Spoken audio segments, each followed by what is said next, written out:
মহান আল্লাহ সুবহানাহু ওয়া তাআলা তার প্রিয় বান্দাদেরকে বিভিন্নভাবে পরীক্ষা করেন। কখনো ভয় দ্বারা, কখনো ভীতি দ্বারা, কখনো সম্পদের ক্ষতি দ্বারা, কখনো জানমালের ক্ষতি দ্বারা। তো সর্বাবস্থায় মহান আল্লাহ তাআলার উপর ধৈর্যশীল সবর করতে হবে।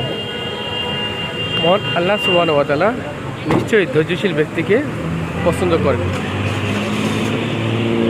ধৈর্যশীল ব্যক্তিকে আল্লাহ পছন্দ করেন। দুনিয়ার জীবনে আল্লাহ সুবহানাহু ওয়া তাআলা আমাদেরকে বিভিন্নভাবে পরীক্ষা করে থাকেন।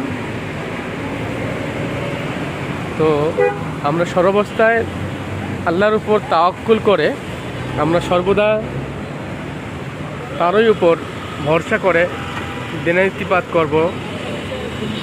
মন আল্লাহ সুবহানাহু ওয়া তাআলা আমাদের সকলের সহায়ক হোক। মন আল্লাহ সুবহানাহু ওয়া তাআলা আমাদের সকলকে তার দেখানো সঠিক পথে পরিচালিত করুক।